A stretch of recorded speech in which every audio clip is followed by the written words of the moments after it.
Welcome back to the Australia Dental Podcast. My name's Dominique and I'm here again with CEO and founder Dave Houston.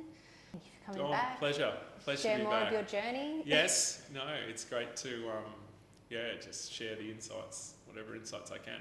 Cool. So I thought following on from our last discussion. Sure. So you've started up, you're working at John Street, you're a business owner, you're a practicing dentist, you go and start up a whole new clinic, new brand. That's right. So I started How did that transition go? Yeah. So that was like a really sort of pivotal time. So, it was obviously in a well-oiled sort of legacy clinic that had strong leaders. Cheryl, who's still with us, was really capably leading that business. Dad had retired, and so went and started up a second clinic with probably a sort of artificial sense of confidence that John Street tends to give you, we started that at Clontarf, just sort of near the bridge as you come over to Redcliffe. Found the domain name australiadentalhq.au was available. I thought, great name, it's definitely a sort of a grand brand for the business, and obviously Anita hired Anita as the practice manager there, and actually in the first 6 months, on the first day, I hired a dentist on the first day. He didn't last long. He didn't actually last till the end of the first day. Because he got angry, he broke some equipment in anger. It was quite a bizarre circumstance. And so I was immediately, thrust in to work at both clinics, and so I worked at both clinics for 6 months, and actually, sort of experimented with a variety of different dentists there throughout that time. But after 6 months, eventually just sort of handed over to Dr. Sam Parker, who's was a new grad straight out of uni. And he'd also been a patient at John Street Dental growing so I knew up. Sam through. He kind of had a history already. He did. Yeah. I'd heard his name several times from Greg, our senior dentist, saying, you should get this, you should interview this guy. He's a champion, he's a star in the making. And so he came and introduced himself to me, and we offered him a job on the spot. I was just so impressed. It turned out his graduation coincided with us, me being 6 months into this completely unsustainable work at 2 locations trajectory that I was on,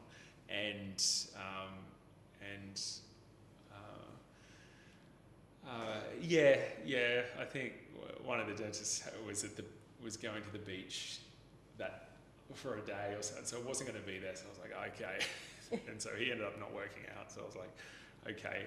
Sam went in and has just taken the bull by the horns for a decade there, really, and so we're just so lucky to have that experience. But so I stepped out of Clontarf,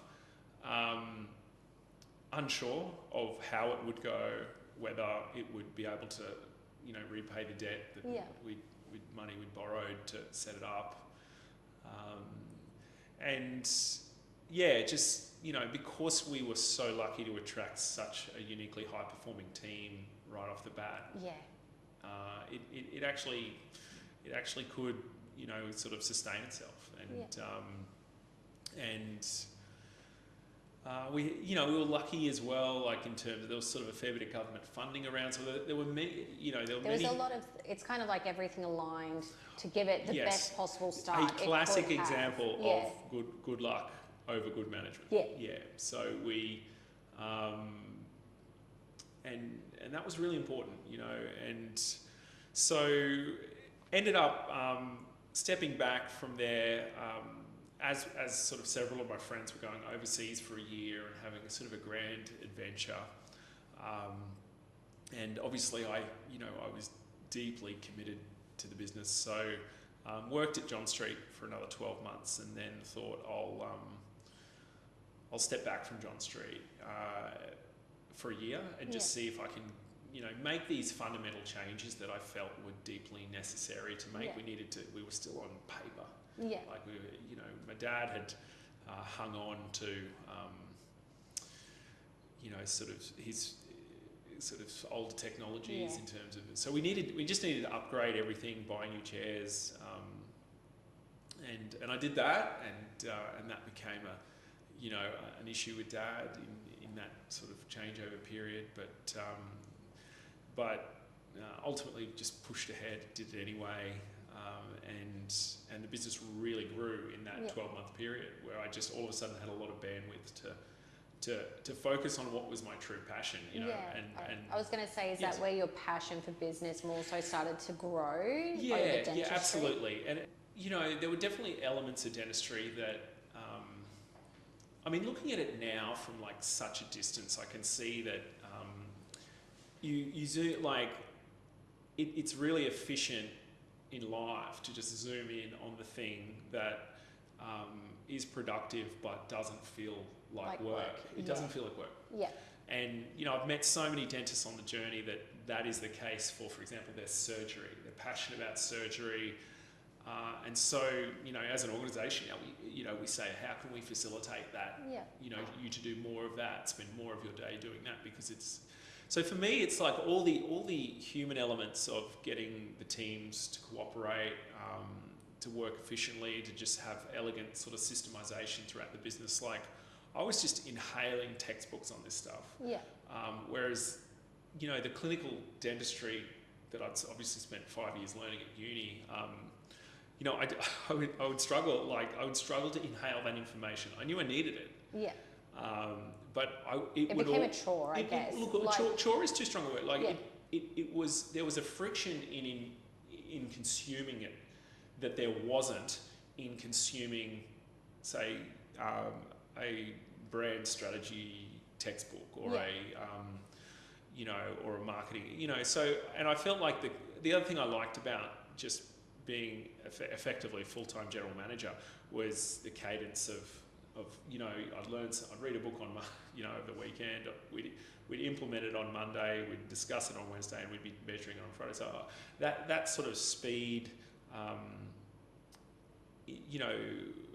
The challenge was never to create like just another business. It was like it was, or just have it done to an acceptable standard. It was like I wanted to bring the precision of dentistry to the management of dentistry. Yeah. Like I wanted it to be as elegant, the back end of the business to be as elegant as what dentists do at the front end. Yeah. And as precise and thought out. And I look back at the way I practiced, and it was always trying to find the most efficient system to deliver these sort of clinical results. And over the 5 years I practiced full time, I really learned. I was effectively doing the same thing, and now I was just applying it to the back end of the business, not the front. And but could also then synergistically use all the knowledge I had of the front end. Yeah. And that started to build the system that we use today. I think really our core purpose is to build a business system that eliminates dental disease wherever it's applied, and it's quite an unusual thing that is our passion. Actually, that's what unifies everyone who really sort of over the long haul enjoys the journey of working for us. Is they're all engaged in that activity of looking for the 1% improvement in individual systems at every level. It might be someone on the front desk, it might be a dentist finding a more efficient way to produce this same really super high standard of work. It's that discovery of, I think the essential, you break it, of course, like we do with everything, you break it back down to a system that others can apply. It's like identify your passion, identify what is easy, the information that's easy to consume, that doesn't feel like work, zoom in on that, blow that up, and then I think it's an inevitability that you'll become like really world class at that particular niche, and then pretty much every few years you dive deeper into it, that's the journey of everyone's career is just basically find that thing, zoom in, and then you kind of grow perfect, and expand from there. Zoom in again, yeah. And that's sort of in a cyclical way that